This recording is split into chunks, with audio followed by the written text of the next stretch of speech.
नमस्कार, मैं दीपक शर्मा, मेरे यूट्यूब मंच पर आपका स्वागत। दोस्तों, पाकिस्तान की फौज सोच रही थी कि भारत तो 7 तारीख को मॉक ड्रिल करने जा रहा है सिविल डिफेंस के साथ, और उसके बाद एयरफोर्स की एक्सरसाइज शुरू होगी। तो अभी तो एक्सरसाइज हो रही है, अभी तो मॉक ड्रिल हो रही है, अभी हमला कहां से हो जाएगा।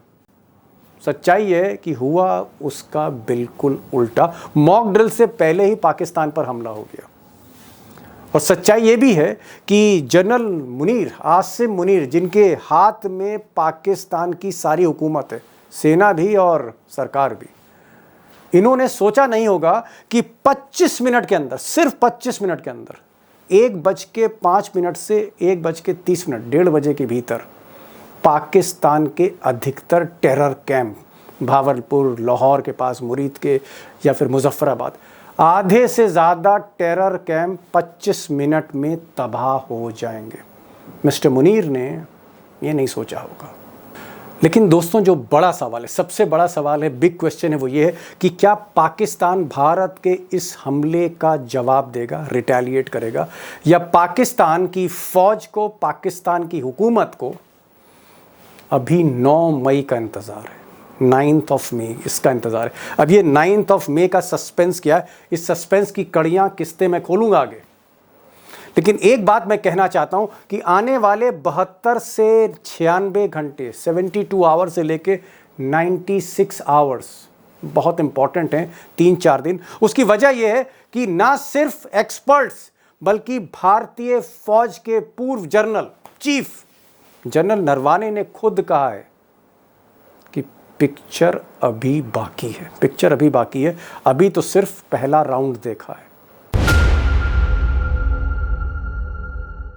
दोस्तों, जनरल नरवाने ही नहीं, जनरल एस ढिल्लों, सरबजीत सिंह ढिल्लों, भारत के बहुत ही, आप कह सकते हैं, यश, कीर्ति और बहादुर जनरल, उनका भी ये कहना है, जनरल ढिल्लों का, कि आने वाले 3-4 दिन बहुत क्रूशल हैं, पाकिस्तान के लिए भी, हिंदुस्तान के लिए भी, मेरे लिए भी, आपके लिए भी, सबके लिए 3-4 दिन बहुत क्रूशल हैं। क्योंकि इसी 3-4 दिन में पाकिस्तान को तय करना है, फैसला लेना है कि व्हाट नेक्स्ट, अगला कदम उसका क्या होगा, सरेंडर करेगा या कार्रवाई करेगा। और अगर ये कार्रवाई होती है और इसका स्केल थोड़ा सा ऊंचा होता है तो फिर भारत दुगनी ताकत से रिटेलिएट करेगा, यानी फिर कुछ भी हो सकता है। पहले आप जनरल ढिल्लों की बात को सुनिए, फिर आगे बढ़ते हैं। मैं भविष्यवाणी नहीं दे सकता हूं कि कितना टाइम लगेगा, पर ये मैं जरूर कह सकता हूं कि अगले 3-4 दिन में पाकिस्तान को फैसला करना पड़ेगा कि उसने क्या करना है। अब दोस्तों, 9 मई का पाकिस्तान को क्यों इंतज़ार है, मैंने कहा था मैं परते खोलूँगा, लेकिन आगे मैं बताऊँगा। बट एक बात आपके साथ साझा करना चाहता हूँ कि ये जो हमला था ऑपरेशन सिंदूर के तहत, इसका जो टारगेट था, जो प्राइम फोकस था, वो पाकिस्तान में जो टेरर कैंप्स हैं, वो टेरर कैंप्स जहाँ पर आतंकवादियों की एक तरह से फैक्ट्री चल रही थी, और वो चाहे 26/11 का हमला हो या फिर पार्लियामेंट का हमला हो या फिर जितने भी हमले हुए, तकरीबन हमारे देश के 350 से 400 नागरिक शहीद हुए जिन हमलों में, उन हमलों में जो टेररिस्ट ट्रेन किए गए और पाकिस्तान से हिंदुस्तान भेजे गए, ये जो कैंप्स थे, वहीं सब ट्रेनिंग हुई है, और इसका बाकायदा लीगल एविडेंस हिंदुस्तान के पास है। और मुझे लगता है कि एक बड़ी बात जो भारतीय सेना ने की, जिसकी तारीफ़ होनी चाहिए, कि उन्होंने पाकिस्तान के जो ठिकाने हैं, चाहे सरकार के, चाहे सेना के, चाहे उनके एयरबेस हैं, उसको टच नहीं किया, रिहायशी इलाके हैं उनको टच नहीं किया। भारत किसी भी सूरत में इसको, वॉर को एस्केलेट नहीं करना चाहता, इस पूरे टेंशन को। भारत का फोकस सिर्फ और सिर्फ आतंकी हमलों को तबाह करना था। सुनिए ज़रा, आप सोफिया कुरैशी को सुनिए, भारतीय सेना की जाबाज प्रवक्ता सोफिया कुरैशी, सुनिए उनको। किसी तरह की नागरिक क्षति की रिपोर्ट नहीं है। अब दोस्तों, ये जो स्ट्राइक है, ये जो ऑपरेशन सिंदूर की जो स्ट्राइक है, ये इसलिए इम्पॉर्टेंट है, इसलिए अहम है, क्योंकि अगर आप पिछले 2 भारत के एक्शंस देखिए, जब उरी 2016 में हमला किया था पाकिस्तान ने, उसके बाद भारत ने LOC पार करके सर्जिकल स्ट्राइक की थी, और 2019 में जब पुलवामा पर हमला हुआ, जहां पर हमारे 40 CRPF के जवान शहीद हुए, उसके बाद भारत ने एयर स्ट्राइक करी बालाकोट में। अब बालाकोट और LOC, ये दोनों ही जगह जहां स्ट्राइक हुई थी 2016 और 19 में, ये पाक अधिकृत कश्मीर में हुई थी, POK में ये स्ट्राइक हुई थी। लेकिन आज की जो स्ट्राइक है, आज की जो स्ट्राइक है, ये इसलिए इम्पॉर्टेंट है क्योंकि उसकी वजह है कि पहली बार 1971 वॉर के बाद पहली बार भारत ने पाकिस्तान के मेन लैंड को अटैक किया है, पंजाब को अटैक किया। और पंजाब मतलब हार्ट ऑफ पाकिस्तान। दो अहम टारगेट थे यहाँ पर। मुरीद के, लाहौर के बगल में मुरीद के एक जगह है जहाँ पर लश्कर ए तैयबा जो आतंकी संगठन है पाकिस्तान का, उसका मुख्यालय, उस पर हमला किया गया। हालांकि प्रोफेसर हाफिज सईद जो लश्कर का चीफ है वो वहाँ नहीं था, लेकिन कई लोग यहाँ भी घायल हुए हैं, मारे गए हैं। इसके अलावा भावलपुर, पंजाब का एक मेन शहर भावलपुर है जहाँ पर एक और पाकिस्तानी आतंकी संगठन जैश का मुख्यालय है। मौलाना मसूद अज़हर उसके सरगना हैं और यहाँ पर भी स्ट्राइक हुई है क्रूज़ मिसाइल से। 1.5 दर्जन से ज़्यादा लोग यहाँ मारे गए, जिसमें 10 से ज़्यादा लोग मसूद अज़हर जो आतंकी सरगना है उसके परिवार के मारे गए। मैं नहीं कह रहा, खुद पाकिस्तान की मीडिया ने आतंकी मसूद अज़हर को कोट किया और मसूद अज़हर ने माना है कि उसके परिवार के लोग इसमें मारे गए। तो आप कह सकते हैं कि चाहे लाहौर की ये मुरीदके की स्ट्राइक हो या भावलपुर की, ये स्ट्राइक वायुसेना की बहुत ही प्रिसाइज थी। एग्जैक्टली उसी जगह पर हमला हुआ है जहां पर आतंकी रह रहे थे। और ये आगे मैं जनरल ढिल्लों से और एक्सप्लेन करूंगा कि स्ट्राइक हुई कैसे, ये आगे सुनिएगा। अब दोस्तों 9 मई का सस्पेंस, मैंने शुरू में क्यों कहा कि पाकिस्तान की सेना, पाकिस्तान की सरकार को 9 मई का इंतज़ार है। 9 मई का इंतज़ार इसलिए है क्योंकि पाकिस्तान को 9 मई को, 9 तारीख को, इसी 9 तारीख को इंटरनेशनल मॉनिटरी फंड IMF से $1.3 बिलियन का पैकेज मिलने जा रहा है। अब ये पैकेज क्या है?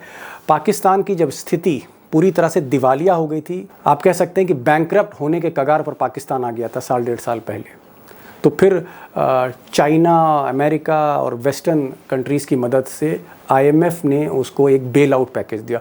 बेल आउट पैकेज का मतलब ये है कि हम आपको एक सॉफ्ट लोन दे रहे हैं, हम आपको किसी तरह से इस आर्थिक दिवालियापन से निकालना चाहते हैं। $7 बिलियन का करार था, किस्तों में ये पैसा दिया जा रहा है। $1.3 बिलियन की किस्त 9 तारीख को मिलने जा रही। और अगर ये किस्त रुक गई, अगर पाकिस्तान ने पहले ही जवाब दे दिया, किस्त रुक गई, तो और ज़्यादा तबाही होगी। और इसीलिए पाकिस्तान चाहता है कि 9 मई को ये किस्त मिल जाए उसे। हालांकि भारत सरकार ने विरोध किया है, IMF से कहा है कि वो पाकिस्तान जो आतंकवाद को पनाह दे रहा है उसको ये पैसा ना दीजिए, क्योंकि इस पैसे से पाकिस्तान के गरीबों का फ़ायदा नहीं होगा, सरकार नहीं चलेगी, सेना जो है गोला बारूद खरीदेगी। सवाल इस बात का है कि 9 मई को क्या ये किस्त मिलेगी, और अगर मिलती है पाकिस्तान को, पाकिस्तान उसके बाद अपनी स्ट्रैटेजी को क्लियर करेगा, क्योंकि पैसा है तभी आप लड़ाई भी लड़ सकते हैं।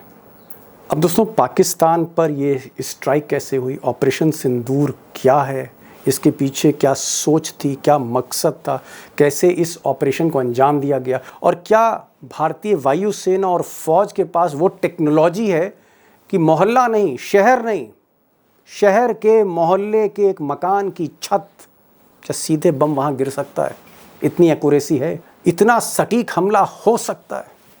ये आपको जनरल ढिल्लों बताएंगे। मैंने आज उनको बुलाया है, आर्मी के जनरल रहे, और मैं उनसे एक चीज़ और पूछना चाह रहा हूँ इस ऑपरेशन के अलावा कि अब आगे क्या होने जा रहा है, अगले 3-4 दिन में क्या होने जा रहा है। क्या ये जो स्ट्राइक है इसका जवाब पाकिस्तान देगा, और अगर जवाब देता है 3-4 दिन के अंदर, तो क्या एक युद्ध की नौबत आ सकती है, क्योंकि भारत फिर दुगनी ताकत से जवाब देगा। तो इसकी इंतहा क्या हो सकती है, ये जानना बहुत ज़रूरी है। 2 न्यूक्लियर स्टेट भी हैं, भारत पाकिस्तान। तो जनरल ढिल्लों को सुनिए, और ढिल्लों साहब को इसलिए सुनिए क्योंकि 1971 की जंग उन्होंने जीती थी, पाकिस्तान की रग रग से वाकिफ़ हैं, एक इनसाइड स्टोरी उनके पास रहती है, फ़ौज भी उनकी सुनती है। आप भी सुने जनरल SS ढिल्लों साहब को। और सवाल मेरा ये है जनरल साहब, मैं इस पर तो बात करूंगा कि इंटरनेशनल बॉर्डर यानी लाहौर और पाकिस्तान का पंजाब, उसका बड़ा शहर भावलपुर, इस बार वहां पर भी स्ट्राइक्स हुई हैं। ना सिर्फ पाक ऑक्यूपाइड कश्मीर, ना सिर्फ पाक ऑक्यूपाइड कश्मीर मुजफ्फराबाद के पास जो ट्रेनिंग कैंप है उसको छोड़कर इंटरनेशनल बॉर्डर यानी पाकिस्तान का जो मेन लैंड है, 1971 के बाद 50 साल के बाद भारत की जो फौज है वो वहां पर उसने हमला करके दिखाया है।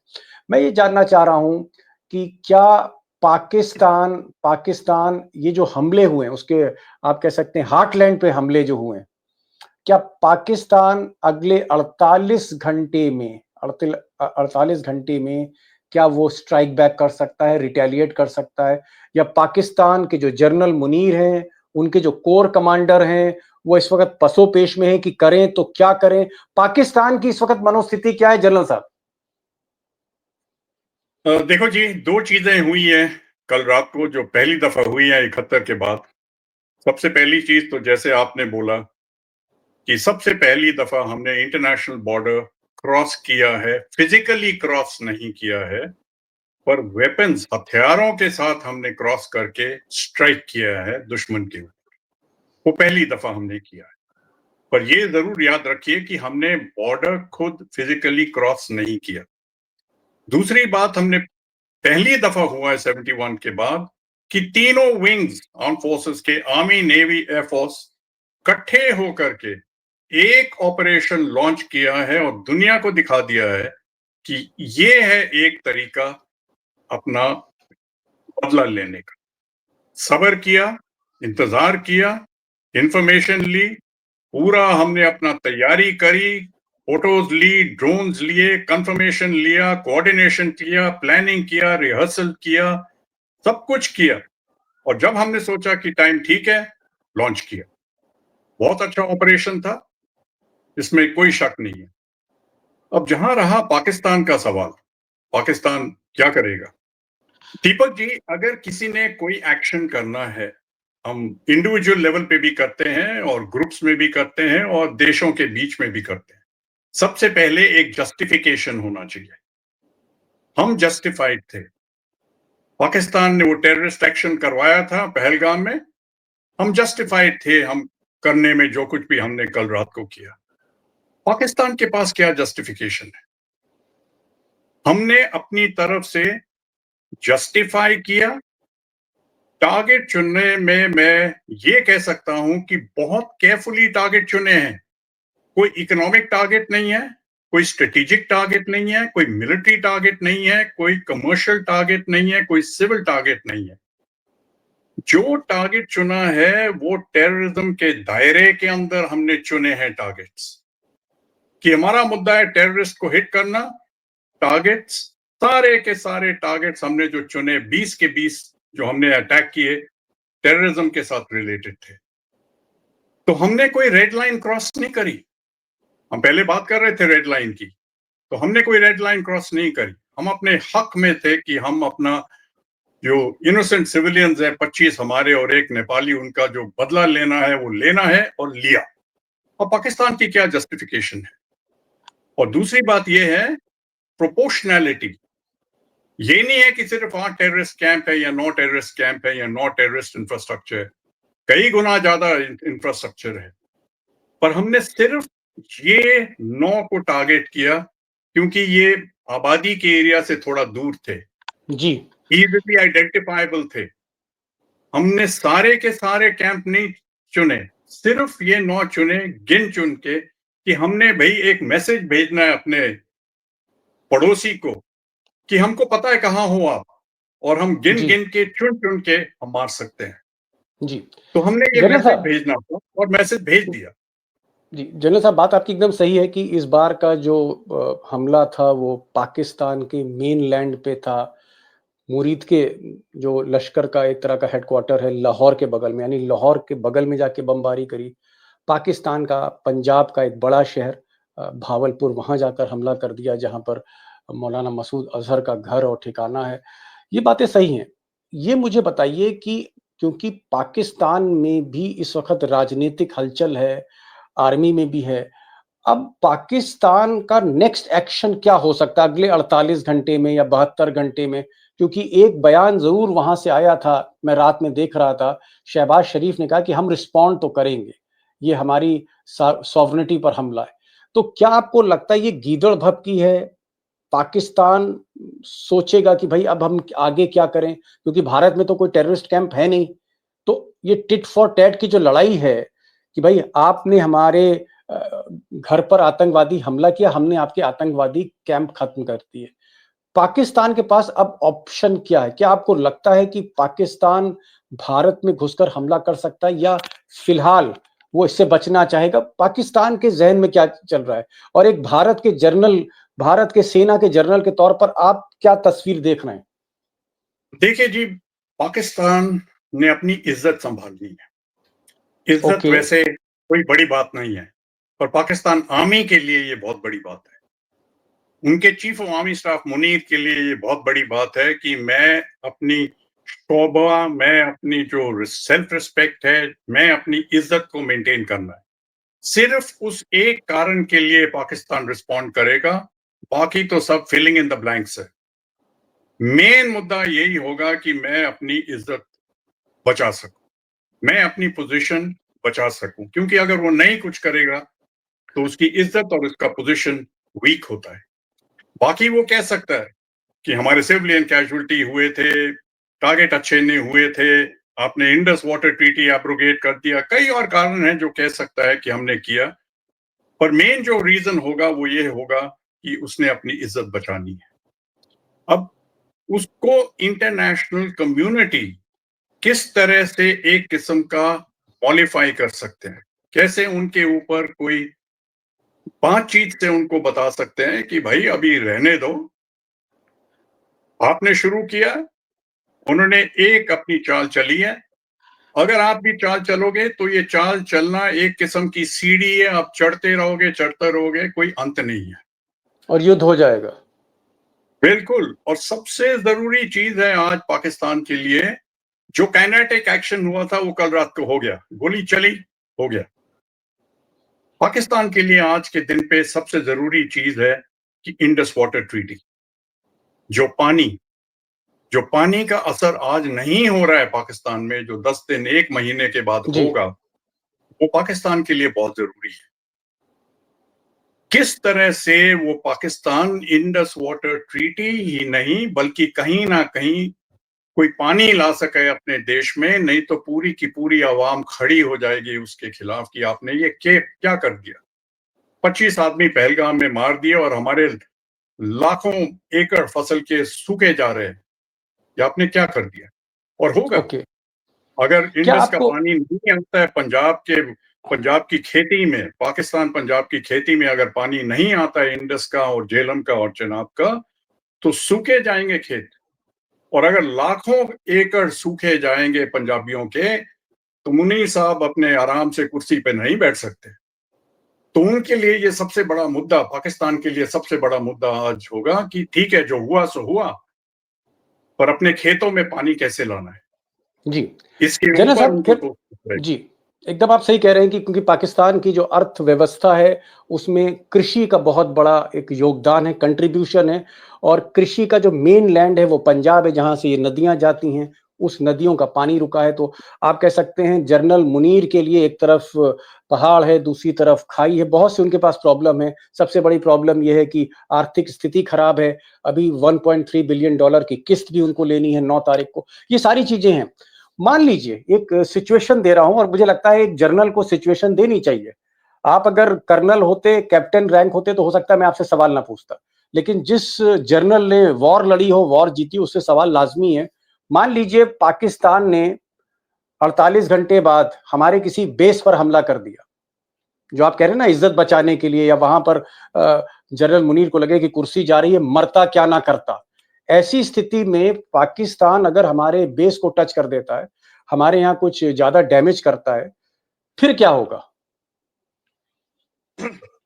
पाकिस्तान के लिए ऑप्शन ये हैं कि वो इंटरनेशनल बॉर्डर के क्रॉस करे और कुछ करे, वो नामुमकिन है। जम्मू कश्मीर में वो करेगा तो जम्मू कश्मीर में कहीं वो कोशिश करेगा, चाहे वो सियाचिन में करे, चाहे लाइन ऑफ कंट्रोल के ऊपर करे, चाहे जम्मू के सामने करे, चाहे वर्किंग बाउंड्री जो इंटरनेशनल बाउंड्री है चनाब और रावी के बीच में वर्किंग बाउंड्री के क्रॉस पे करे, उस एरिया में वो कर सकता है। रावी के साउथ में इंटरनेशनल बॉर्डर के ऊपर उसका कुछ करना मेरे को नामुमकिन लगता है। तो अगर करे तो JNK के अंदर अंदर करेगा, और हो सके तो सिर्फ LC के ऊपर करेगा। और करेगा भी तो ऐसा एक एक्शन करेगा जिसमें ज्यादा रिसोर्सेस की जरूरत नहीं है। वो स्ट्राइक करेगा और अपनी आवाम के सामने ऐसे दिखाएगा कि मैंने तबाह कर दिया है वो जो एरिया जिसके ऊपर उसने स्ट्राइक किया। उनका जो प्रोपेगेंडा मशीन है, उनका जो झूठ बोलने की जो आदत है, किस तरह से वो एक छोटी सी नॉन इश्यू को इतना इश्यू बना देते हैं। उसने सिर्फ अपने आवाम को दिखाने के लिए कुछ करना है, ना कि उसने कैलकुलेट करना कि मैंने 20 मारने, 40 मारने, इतना डिस्ट्रॉय करना है, इतना कब्जा करना है। उसका पूरा एक्शन इसके ऊपर होगा कि मैंने अपने आवाम को सेटिस्फाई करना है कि मैंने कुछ कर दिया। जी, तो वो जी, लाइकली है कि जेएनके में कुछ करेगा। जेएनके में हमारे पाक ऑक्युपाइड कश्मीर से कोई या एयर से करे या ग्राउंड से करे या कुछ ना कुछ तो करेगा। और जैसे जी, मैंने बताया वो सिर्फ मुनीर साहब की इज्जत अपने संभालने के लिए वो करेंगे। जी, पर जी। बाकी नहीं, इंटरनेशनल बॉर्डर को क्रॉस करके कहीं बेस के ऊपर स्ट्राइक करना या कन्वेंशनल वॉर के अंदर उस डायमेंशन के अंदर पैर रखना खतरनाक है, बहुत खतरनाक है। उनके खतर लिए ज्यादा खतरनाक है, हम तो संभाल लेंगे। नहीं, खतरनाक क्यों है? मतलब ये जो सवाल, जो आखिरी आपकी जो लाइन है कि अगर पाकिस्तान की सेना इंटरनेशनल बॉर्डर पार करती है, यानी राजस्थान में घुसती है, पंजाब में घुसती है, या फिर हमारा किसी एयरपोर्ट पर स्ट्राइक कर देती है, एयरफोर्स के बेस पे स्ट्राइक करती है, तो आप कह रहे हैं खतरनाक क्यों होगा? क्या भारत फिर दुगनी ताकत खतरनाक के साथ जवाब दे जी, सकता है? खतरनाक खतरनाक इसलिए कि जब हमारे पास जस्टिफिकेशन था, जब इंडिया के पास जस्टिफिकेशन था स्ट्राइक करने के लिए, हमने उनके मिलिट्री टारगेट्स के ऊपर स्ट्राइक नहीं किया। हमने एक टारगेट चुना, कई टारगेट चुने, टेररिज्म रिलेटेड टारगेट्स। अगर वो अब स्ट्राइक करेंगे मिलिट्री बेसिस के ऊपर तो 100% हम रिटेलिएट करेंगे। 100%। अगर कोई छोटा मोटा एक्शन हो कहीं जेएनके में जो हमको ज्यादा चोट नहीं पहुंचती है तो देखेंगे कि अगर हमने रिटेलिएट करना कि नहीं। पर अगर वो कहीं मिलिट्री बेस के ऊपर अटैक करेंगे, उसका रिटेलिएशन हमारी तरफ से 100% गारंटी है। और वो कोई छोटा रिटेलिएशन नहीं है, जी, वो ऐसा रिटेलिएशन होगा कि वो हमेशा याद रखेंगे। तो उनको भी जी, 10 दफा सोचना पड़ेगा इंटरनेशनल बॉर्डर क्रॉस करने के से पहले और किसी बेस को हिट करने से पहले। जी।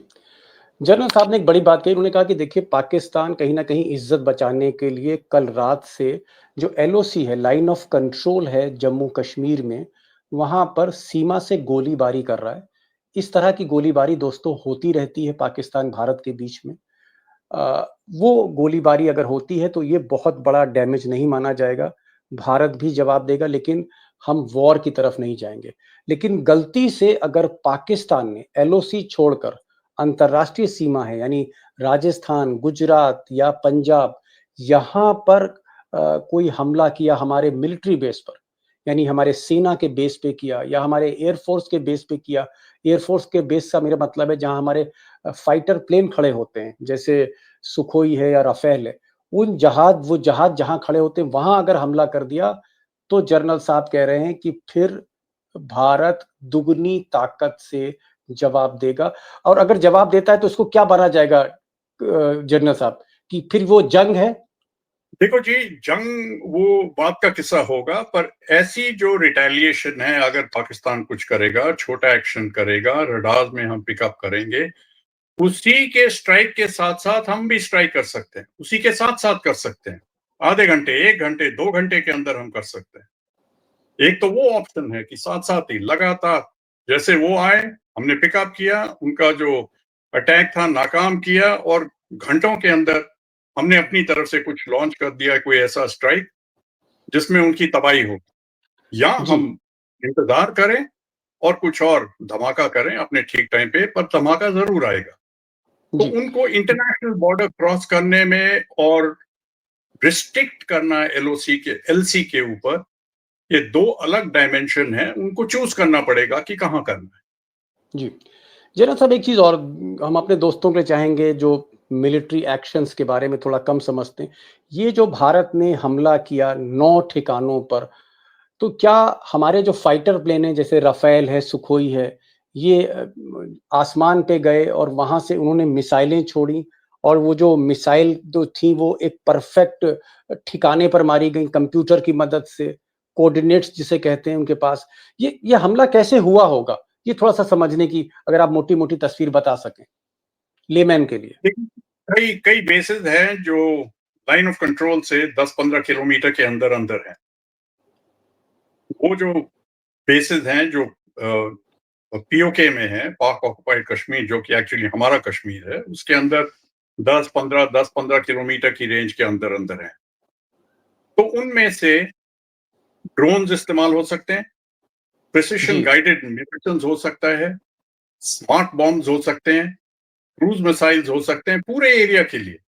जहां आप रिमोटली पायलट इंडिया के अंदर बैठे-बैठे वो ड्रोन को गाइड कर सकता है टारगेट के ऊपर, विजुअल इमेज देखते-देखते वो पिन पॉइंट एक्यूरेसी से उसके ऊपर गाइड कर सकता है।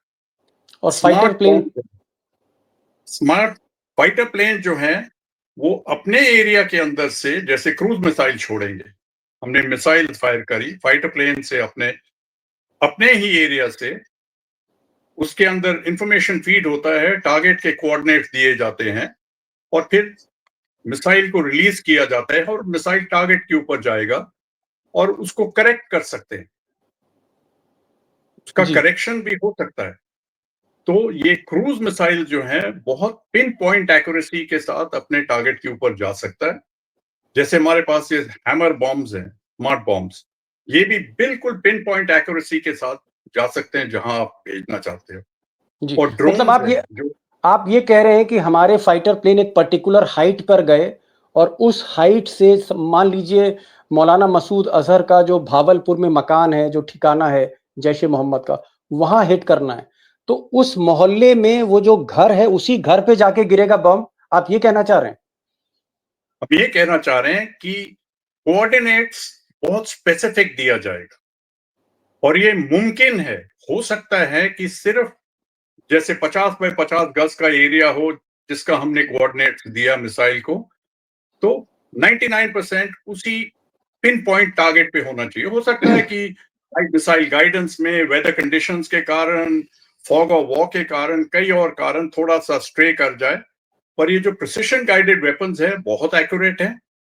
इनके अंदर पहले से ही अगर आपकी कोई तस्वीर है मौलाना आजाद के, मान लो मौलाना आजाद के घर की, मसूद अजहर, आपके पास वो मौलाना मसूद तस्वीर अजहर। मसूद अजहर उसके घर की, तो उसका जो कोऑर्डिनेट्स है आप भरो, प्रिसिशन गाइडेड मिसाइल में वो भरो, लॉक ऑन करो टारगेट को, रिलीज करो, and all going well it will go and hit only that house.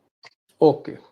दोस्तों, जनरल एंड साहब ने एक ऑल्सो बात बताई। जनरल साहब ऑल्सो ने यू आज की टेक्नोल जी, जनरल साहब ने दोस्तों एक टेक्नोलॉजी बताई है कि जो हमारी क्रूज़ मिसाइल्स हमारे पास हैं, कंप्यूटर गाइडेड मिसाइल्स हैं, जीपीएस से चलती हैं। इसका इनका कहने का मतलब ये है कि मान लीजिए भावलपुर, पाकिस्तान का एक बड़ा शहर है भावलपुर। भावलपुर में एक मोहल्ला है, उस मोहल्ले के अंदर मसूद अज़हर का घर है, उसी घर पर आपको बम गिराना है। तो मोहल्ले में जितने घर हैं उनको छोड़ के सिर्फ उसी घर पर ये हमला होगा। ये जो है वो जनरल साहब बता रहे हैं और इसी तरह की स्ट्राइक जो है कल भारत की एयरफोर्स और आर्मी ने मिलकर करी। एक और सवाल मैं देख रहा हूं कि चाइना, हम लोग चाइना चाइना कर रहे थे। चाइना का बयान आया है। चाइना ने ना पाकिस्तान का समर्थन किया, ना भारत का समर्थन किया। जनरल साहब, चाइना ने कहा कि भाई दोनों मुल्कों को रिस्ट्रेंट रखना चाहिए, थोड़ा सा नरमी बरतिए, एग्रेसिव मत होइए, थोड़ा सा पेशेंस रखिए। इसका मतलब क्या है जनरल साहब? देखिए जी, चाइनीज को पता है कि पिछले 5-7 साल में उनके कई कई चाइनीज टेक्नीशियंस हैं, कई चाइनीज सिटीजन्स हैं जो बलूचिस्तान में और नॉर्थ वेस्ट फ्रंटियर प्रोविंस में टारगेट हुए हैं। जिहादीज ने उनको टारगेट किया है। कई चाइनीज हैं जो मारे गए हैं, कई चाइनीज हैं जो घायल हुए। और चाइना ने कई दफा पाकिस्तान को भी बोला है कि हमारे सिटीजन्स के लिए आप सिक्योरिटी प्रोवाइड करें और इंश्योर करें कि हमारे सिटीजन्स को कोई टारगेट ना करे। तो चाइना भी जिहादी के जिहादियों ने पहले चाइनीज सिटीजन्स को भी टारगेट किया, तो उनको भी पता है। और जहां तक रहा सवाल ये जो नॉर्थ वेस्ट फ्रंटियर प्रोविंस है, गिलगिट है, पीओके जी, में, वो चाइना को बॉर्डर करता है। आज जिहादी पीओके में है, कल जिहादी जो बॉर्डर क्रॉस करके चाइना में भी जा सकते हैं, वहां भी जा सकता है, वहां भी बहुत पॉपुलेशन है, मुस्लिम पॉपुलेशन है उइगर में, जो जी। चाइनीज कंट्रोल करने की कोशिश कर रहे हैं। तो आप तो ये कह रहे हैं चाइना चाहता है कि ये जो टेरर कैंप्स हैं इनको ध्वस्त किया करे, यानी चाइना अंदर ही से कहीं ना कहीं उसको संतुष्टि है कि पाकिस्तान के जो ट्रेनिंग कैंप है भारत ने जो है कहीं ना कहीं उड़ा दिए। इससे चाइना को लगता है कि उसके जो ऑपरेशंस हैं पाकिस्तान में, खासकर जो उसके इंजीनियर्स वगैरह हैं, उनको वो सिक्योर करने के लिए टेररिस्ट का मरना चाइना के लिए भी ठीक है, ये आप कहना चाह रहे हैं? बिल्कुल जी, मैं कहना चाहता हूं कि चाइना के दो एम हैं। पहला एम है कि उनका जो इकोनॉमिक इन्वेस्टमेंट है पाकिस्तान में वो सिक्योर रहे। दूसरा, वो पाकिस्तान को जितना अपने डेट ट्रैप में डाले उतना उनके लिए अच्छा है। जैसे ये पाकिस्तानी पॉलिटिशियंस है, जनरल्स हैं जो जाते हैं, जिस तरह से उनकी खातिर होती है बीजिंग में, हम तो कर ही नहीं सकते। जी। उनकी बड़ी वाह वाह होती है, बड़े खुश होकर के आते हैं। चाइनीज का एक लॉन्ग टर्म प्लान है, वो कल की नहीं सोचते हैं, वो अगले 20 साल, 30 साल, 50 साल, 100 साल की सोचते हैं। लॉन्ग टर्म उनकी विजन होती है, लॉन्ग टर्म प्लानिंग। उनका लॉन्ग टर्म प्लानिंग ये होगा कि पाकिस्तान एक सबऑर्डिनेट स्टेट हो जाए चाइना का, जिसमें पाकिस्तान में कुछ नहीं होगा बिना चाइनीज परमिशन के। ओके। और चाइनीज का अगर आप देखो तो इंडियन ओशन के दूसरी तरफ, अरेबियन सी की दूसरी तरफ, उनके पास एक मिलिट्री बेस है जिबूती में, जहां उन्होंने जमीन खरीद रखी है, वो चाइनीज टेरिटरी है। ग्वादर, ये इस तरफ ग्वादर और पाकिस्तान में। जिबूती के बीच, हाँ जी, चाइना ने लिया। चाइना के एक मिलिट्री बेस वहां है, और एक मिलिट्री बेस अगर ग्वादर में हो गया तो पर्शियन गल्फ के दोनों तरफ उनका एक मिलिट्री बेस है। तो उनकी जी। ये कोशिश होगी कि उनकी जो इन्वेस्टमेंट है पाकिस्तान में वो सिक्योर रहे, और पाकिस्तान हमेशा उनके ऊपर डिपेंडेंट हो, और कर्जा मांगे और कर्जा मांगे, और ज्यादा से ज्यादा उनको एक किस्म का सबऑर्डिनेट स्टेट बना दे। जी। बड़ी बात कही जनरल साहब ने। जनरल साहब ने कहा कि भाई चाइना चाहता है कि पाकिस्तान थोड़ा और कमजोर हो, क्योंकि जितना पाकिस्तान कमजोर होगा उतना चीन को फायदा है, चीन का गुलाम बन जाएगा पाकिस्तान। और ऐसे में पाकिस्तान के जो मिनरल्स हैं, पाकिस्तान के जो मेटल्स हैं, माइनिंग जहां चाइना कर रहा है, चाइना जो है पाकिस्तान का पोर्ट इस्तेमाल कर रहा है, गवादर पोर्ट जो बलूचिस्तान पर बना है वो भी वो इस्तेमाल कर रहा है। चाइना अपनी सामरिक शक्ति बढ़ाना चाहता है, पाकिस्तान को गुलाम बनाना चाहता है, ये वो जनरल साहब कह रहे हैं। जनरल साहब, आखिरी सवाल। अब तो ये इधर पहलगांव में आतंकवादी हमला हुआ, भारत ने उस आतंकवादी हमले का हिसाब बराबर कर दिया। अब बारी पाकिस्तान की है, पाकिस्तान क्या करेगा, फिर भारत जवाब देगा। मैं ये जानना चाह रहा हूं कि अगले 48 घंटे, 72 घंटे या अगले 4-5 दिन कब हम ये माने कि अब थोड़ा-सा पीस आ रहा है? ये टेंशन के कितने और दिन हैं? 3 दिन, 4 दिन, 5 दिन? आपको क्या लगता है? आने वाले कितने दिन हमको बहुत सजग होके, बहुत अलर्ट होके देखने पड़ेंगे? 3-4 दिन? 48 घंटे, 72 घंटे, 96 घंटे? देखो जी, मैं भविष्यवाणी नहीं दे सकता हूं कि कितना टाइम लगेगा, पर ये मैं जरूर कह सकता हूं कि अगले 3-4 दिन में पाकिस्तान को फैसला करना पड़ेगा कि उसने क्या करना है, और पाकिस्तान अकेला नहीं करेगा। पाकिस्तान के ऊपर इंटरनेशनल प्रेशर होगा। प्रेसिडेंट ट्रंप ने स्टेटमेंट दे दिया, इट शुड एंड नाउ। उसने साफ साफ कहा है that it should and now. उससे बड़ा मैसेज कुछ हो नहीं सकता। टर्की ने जो किया सो किया, चाइनीज ने भी कहा है कि रिस्ट्रेन करो, बाकी देश भी अब उनके साथ काम करेंगे कि भाई अभी आप बैठ जाओ, पेशेंस रखो, आराम करो। धैर्य रखो। बिल्कुल। पर नोइंग पाकिस्तान, वो कुछ भी कर सकते हैं, तो हमको तैयार होना है। हमको ये है कि अगले 3-4 दिन में हमको एक्सपेक्ट करना चाहिए कि कुछ होगा। हम आराम से बैठ नहीं सकते। हमारी ओके। ये पूरी प्लानिंग इस तरह से होनी चाहिए कि अगले 3-4 दिन क्यों, अगले हफ्ते 10 दिन में पाकिस्तान कुछ करेगा, और खास तौर पे एलसी के ऊपर, जेएनके में कुछ करेगा। हमारी तैयारी पूरी होनी चाहिए, चाहे वो करे ना करे, और बाकी बिहाइंड द सीन्स चैनल्स वहां काम अपना करेंगे, डिप्लोमेसी अपना काम करेगी, बाकी इंटरनेशनल प्रेशर बातचीत होगी, देखेंगे जी क्या होता है, पर हमको अपनी तैयारी पूरी रखनी चाहिए। जी, शुक्रिया जनरल साहब ने बताया पाकिस्तान भारत 1971 वॉर के हीरो नायक। जनरल साहब का कहना है कि भाई पाकिस्तान और हिंदुस्तान दोनों के लिए आने वाले 6-7 दिन बहुत इंपॉर्टेंट हैं।